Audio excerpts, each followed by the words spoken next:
The Five Temptations of a CEO, by Patrick M. Lencioni. Introduction.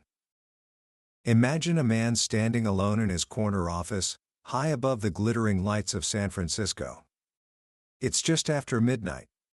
Tomorrow marks his one-year anniversary in the job he's worked his entire life for, Chief Executive Officer. This should be a moment of triumph, a time for quiet celebration. But the man, Andrew O'Brien, feels nothing but a cold, creeping sense of dread. The results for the year have been, in his own words, unspectacular at best, but it's more than that. He feels uncomfortable walking the halls of his own company. He dreads his own staff meetings. And in just a few hours, he has to face his board of directors and explain why the dream has, so far, fallen flat. He is at a low point he never expected to reach, and certainly not this soon. This is where we begin our journey into one of the most insightful leadership books ever written, The Five Temptations of a CEO by Patrick Lencioni. Since it was first published, this simple, powerful fable has become a secret weapon for leaders around the world, selling millions of copies and changing the way people think about what it truly means to be in charge. Lencioni isn't your typical business author. He's a storyteller, a master of making profound truths feel like common sense we've known all along but somehow forgotten. He started his career in consulting firm, The Table Group, with a simple observation that most leaders don't fail because of a lack of intelligence or strategy. They fail because they are human. They fail because they fall for five simple, almost invisible temptations. By the end of our time together today, you won't just understand these five temptations. You will see them in the world around you, and perhaps even in yourself. Because this isn't just a book for CEOs. It's a book for anyone who ever has to lead anything, a team, a project, a club, or even just their own life. It's a roadmap for avoiding the subtle traps that cause so many well-intentioned people to stumble. So, let's join Andrew O'Brien on this fateful night, as a strange journey on a deserted train is about to teach him everything he thought he knew, but didn't. Book summary. As Andrew O'Brien stares out his office window, a strange detail catches his eye. The Bay Bridge, usually a river of light flowing east toward Oakland, is completely dark. Not a single car. Then he remembers the orange signs he'd been ignoring for weeks. Bridge closed for repairs. Midnight to 5 a.m. Just like that, his simple drive home is gone. His only option is the Bay Area Rapid Transit, the BART train, something he hasn't used in nearly a decade. Defeated, he packs his briefcase and heads down to the nearly empty street, his mind still obsessing over the dreaded board meeting. Down in the subway terminal, the silence is almost eerie. He gets his ticket and sits on a bench, feeling a strange sense of displacement. When the train arrives, it's just as empty as the station. He steps into a car, and as it descends into the dark tunnel beneath the bay, a wave of exhaustion washes over him. Just as his eyes begin to close, a connecting door slides open. An elderly man in a gray janitor's uniform, with the name Charlie stitched on his shirt, steps into the car. Andrew feels a sudden, awkward pressure. Should he say something? Acknowledge him? But before he can decide, the old man walks past without a word and disappears into the next car. Andrew feels a strange mix of relief and, oddly, insult. He reaches for his briefcase to get back to work, but at that exact moment, the lights inside the car flicker, fade, and the train screeches to a halt. He's alone, in the dim emergency light, under the San Francisco Bay. Things couldn't possibly get worse. And then, the door to the next car opens again. It's Charlie. "Come on," the old man says. "What are you waiting for?" Confused, but with nothing else to do, Andrew follows him into the next car. Charlie is sitting with his back to the door, whistling. Andrew takes a seat across from him. "The heat in this car is the best on the train," Charlie says, as if this were the most normal conversation in the world. On cool nights like this, I prefer coming here to talk. To talk about what? Andrew asks. Whatever you want to talk about, Charlie replies with a gentle smile. After a few awkward exchanges, Andrew, feeling a strange need to assert himself, says, "Actually, I'm the CEO. My name is Andrew." "Well, I'm Charlie. Nice to meet you." The old man doesn't even flinch at the title. Just as Andrew is about to dismiss him and return to his work, the train loses power completely, plunging them into pitch-black darkness. A second later, Charlie clicks on a flashlight. "Looks like we might be here a while," he says. "Why don't you tell me what's bothering you?" And right there, in the dark, Andrew, the powerful CEO, does something he can't explain. He agrees. He tells this stranger, this janitor, that his job is complicated. Charlie just smiles. "My father always said that running a company wasn't complicated," he says. "He used to say that people make it complicated because they're afraid to look at the simple issues." Annoyed, Andrew asks how the son of a man who ran a company, a railroad, Charlie claims, ended up as a janitor on a train. Charlie's response is kind, but firm. "Now, Andrew, what in heaven's name does that have to do with your issues? If you don't think I have anything valuable to share, just say so. I'll be glad to move on and find another CEO to talk to." Andrew, taken aback by the old man's confidence, decides to play along. The conversation turns serious. Charlie looks at him with concern and asks, "Are you failing, Andrew? Because if you are, then we have to talk. I certainly hope you're not giving in to any of the temptations." And with that one word, temptations, Andrew's world is about to be turned upside down. "Tell me this," Charlie begins. "What was the best day of your career?" Andrew thinks for a moment. "I'd have to say the day I was promoted to CEO. 1 year ago tomorrow." He then mentions his promotion to vice president, the first time his salary cracked 6 figures. Charlie shakes his head slowly, a look of disappointment in his eyes. "I think you've given in to temptation number 1. And it's the toughest one to fix." He explains, "It seems to me that you may be more interested in protecting your career status than you are in making sure your company achieves results. This is the first temptation, choosing status over results. You see, for many leaders, the journey to the top is the whole point. The title, the office, the recognition, that's the prize. Once they have it, their focus shifts from achieving great things for the company to protecting the great thing they achieve for themselves. Their real goal was personal gain, and now that they've arrived, they spend their energy preserving their position instead of pushing for results."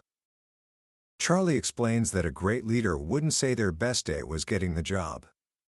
A great coach would say it was winning the championship.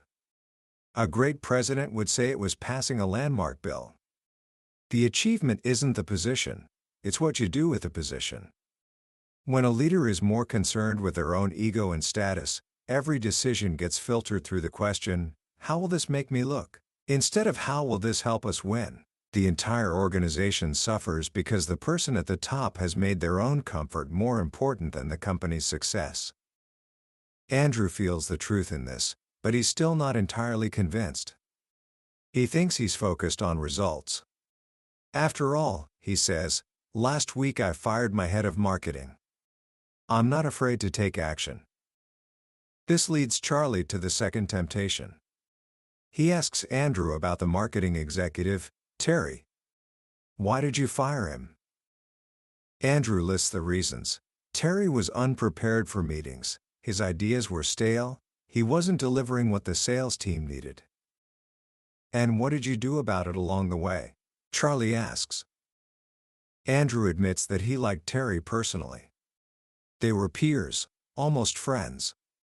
He'd drop hints that things weren't going well, but he never sat Terry down and told him directly, "Your job is in jeopardy if these specific things don't improve." Why not? Because it would have been an uncomfortable, difficult conversation. He didn't want Terry to dislike him. He didn't want to lose him as a confidant. So you were afraid to be unpopular, Charlie concludes. And that is the second temptation, choosing popularity over accountability. A leader's direct reports are not their support group. They are the key people responsible for delivering results. But it's lonely at the top, and it's natural to want to be liked by the people you spend the most time with. The temptation is to avoid the discomfort of holding people accountable for their performance because you value your relationship with them more than their responsibility to the company. What's the result? Mediocrity.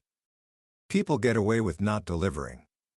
The high performers on the team see it and become demoralized, thinking, "Why should I work so hard when there are no consequences for poor performance?" And ironically, the leader who avoids accountability to preserve a relationship often ends up destroying it anyway.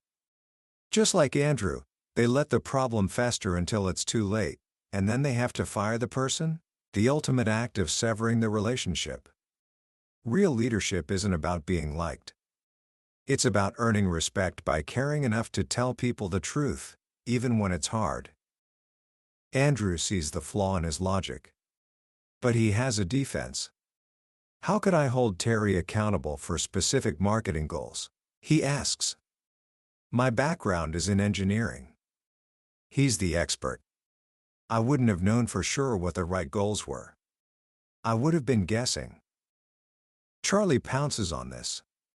Ah, he says, that brings us to temptation number 3. The third temptation is choosing certainty over clarity. Many leaders, especially smart, analytical ones, have a deep-seated fear of being wrong. They want to have all the data, all the information, before they make a decision. They want to be 100% certain. But in the real world, you never have all the information. The world moves too fast. Because they are afraid to make a call and be wrong, they leave things vague. They don't set clear goals or define clear priorities. They give hazy direction and hope their team figures it out. But how can you hold someone accountable for hitting a target if you never clearly define the target in the first place? You can't. A leader's job is not to be right all the time. It is to provide clarity. It is to point in a direction and say, we are going there. This is what matters most right now. Even if that direction later proves to be slightly off, a clear path is better than no path at all. The team can move forward, learn, and adjust. Without clarity, the organization is paralyzed by indecision, waiting for a leader who is waiting for a guarantee that will never come. Great leaders risk being wrong to create clarity. The cost of being wrong is a little bit of pride. The cost of being unclear is paralysis. As Andrew is absorbing this, he's interrupted. A tall man in a suit appears at the end of the car. He's looking for Charlie. It turns out, Charlie has been holding up a conversation in another car. Perplexed, Andrew follows Charlie and the tall man through 7 train cars until they reach a car with 2 other men, one bald and one in a stylish pinstripe suit. They all seem to know Charlie, and they know all about the temptations. The tall man admits he struggles with the 4th one. They are all, Andrew realizes, leaders just like him. So, what happens when a leader is willing to make a clear decision, even with imperfect information? They still might make a bad decision. Why? Because they haven't tapped into the collective wisdom of their team. And that happens because they fall for the 4th temptation, choosing harmony over productive conflict. Most of us are raised to believe that agreement is good and disagreement is bad. We want meetings to be pleasant and free of tension. But great decisions are not born from harmony. They are forged in the fire of constructive debate. Productive ideological conflict is not about personal attacks. It's about passionate, unfiltered debate around ideas and issues. It's when team members feel safe enough to challenge each other, to disagree, to push back, and to mine for the absolute best possible answer. A leader who craves harmony will shut down this debate too quickly. They will try to make peace, find a safe compromise, and move on, just to avoid the discomfort of the conflict. When this happens, two things are lost. First, the decision itself is weaker, because not all perspectives and ideas were put on the table. Second, the team members don't truly buy in. They may nod their heads in the meeting, but they walk out thinking, I never got to say what I really think. I don't really agree with this, and they won't be fully committed to a decision they never truly debated. A little bit of healthy conflict in a meeting is a sign of progress. A meeting that is too quiet is a sign that the most important issues are being avoided. Andrew is starting to see the connections. Each temptation builds on the last.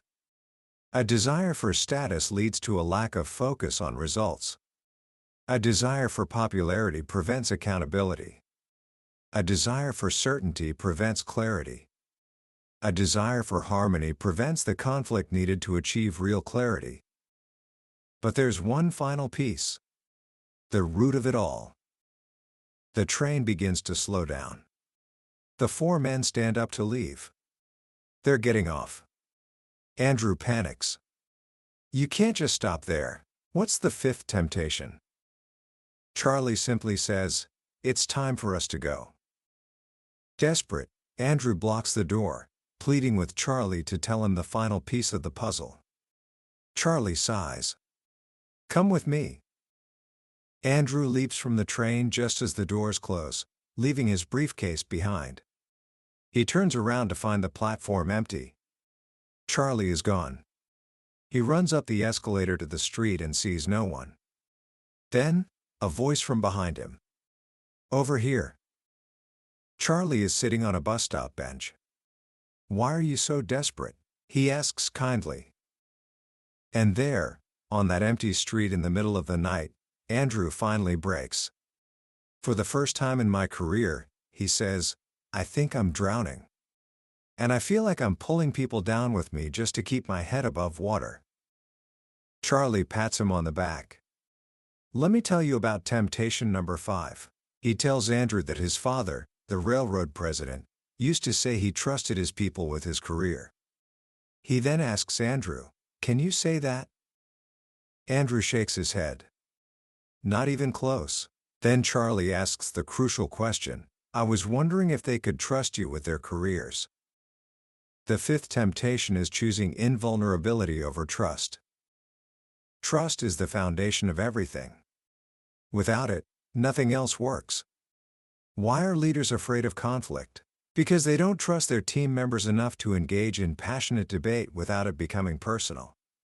And why don't their team members engage? Because they don't trust the leader. A leader who wants to appear invulnerable, who never admits mistakes, never shows weakness, never asks for help, creates an environment where nobody else feels safe to be vulnerable either. If the leader pretends to have all the answers, why would anyone challenge their ideas? They won't. They will play it safe. They won't offer up a crazy idea that might be brilliant. They won't admit they don't know something. They won't take risks. The only way to build trust is for the leader to go first. They have to be willing to be vulnerable.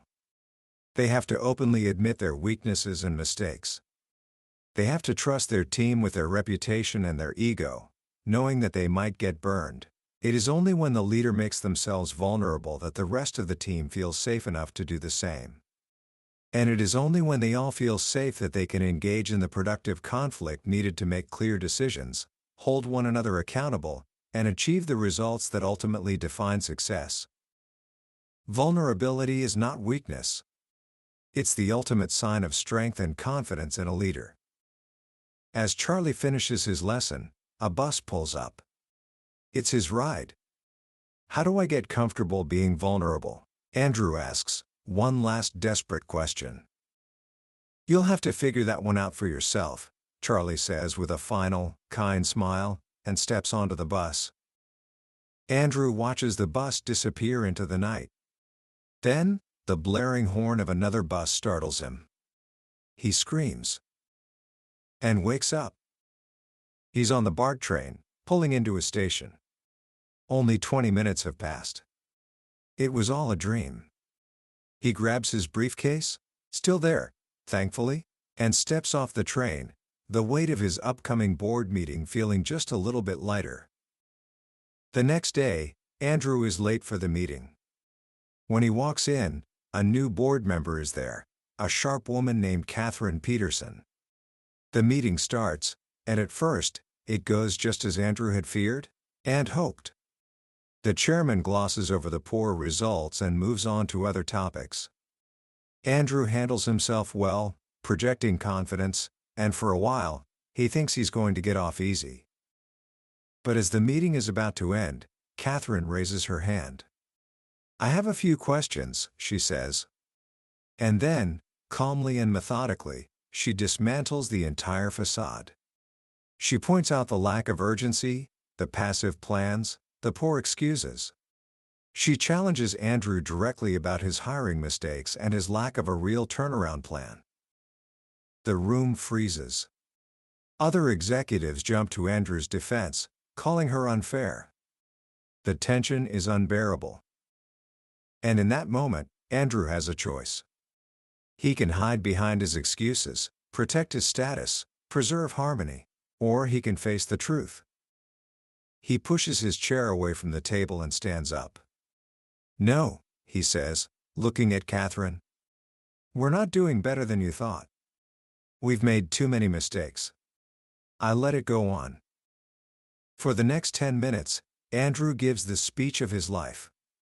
He talks about results, accountability, clarity, and conflict. He takes full responsibility. He tells the board that if things don't improve, he shouldn't be in the job. He makes himself completely vulnerable. After the meeting, as the board members are leaving, Andrew notices a maintenance man hanging a series of old photos in the hallway. They are pictures of the company's past CEOs. He looks closer. The first few are his predecessors. But then he sees them. The stylish man. The bald man. The tall man. And finally, a kind-looking man with white hair and a wrinkled smile. The nameplate reads Charles Pierce, Charlie. The maintenance man, who wore the same gray shirt as the Charlie in his dream, turns a corner and disappears. Andrew calls after him, but he's gone. The story flashes forward 3 years. The company is thriving. The board is applauding the CEO. But the CEO isn't Andrew. A new man is in the chair. He gives credit to his team and the board, but adds, and ironically, "I received some pretty good advice from an unlikely person." "Who is that?" the chairman asks. "Andrew O'Brien," the new CEO replies. "Where did you see him?" Catherine asks. The CEO smiles. "That's the funny thing. I ran into him one night on a BART train." Commentary. What a powerful story.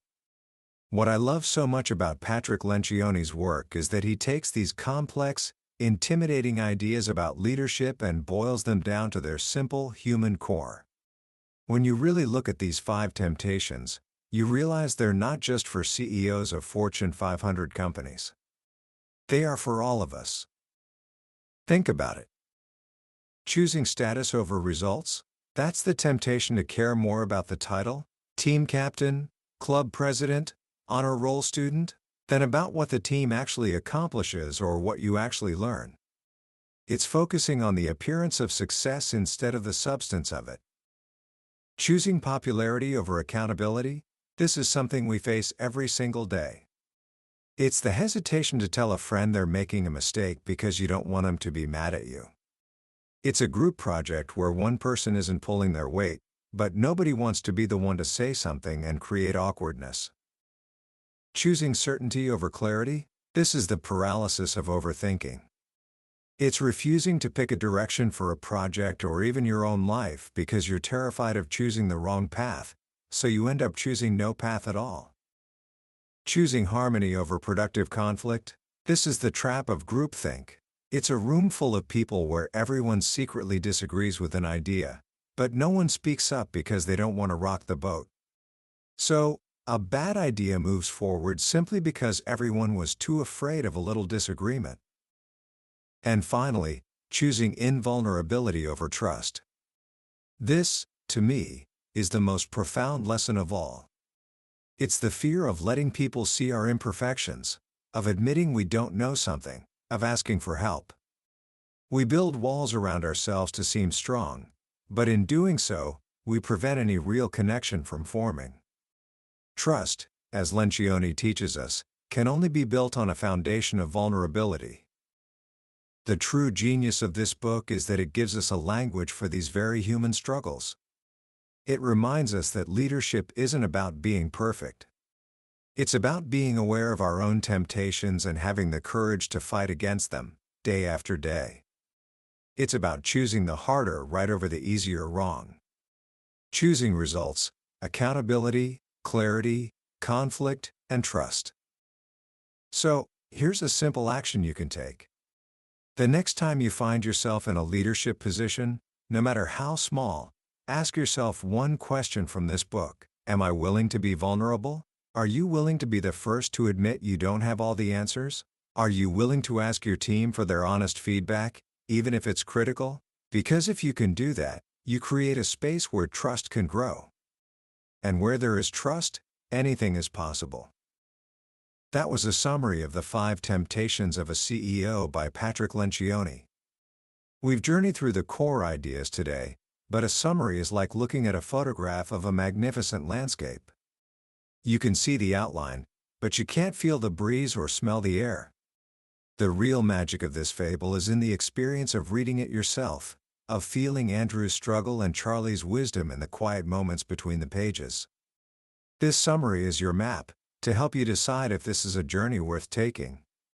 If anything we talked about has sparked something in you, I encourage you to grab a copy. Reading it isn't just about learning principles, it's an experience that can fundamentally change how you see your role as a leader, and more importantly, as a person. The link to the book is in the description. Also, if you found this journey valuable, please take a moment to click that like button and subscribe to the channel. That way, you won't miss our next exploration into another life-changing book from the world's most successful bookshelves. Let's keep growing together.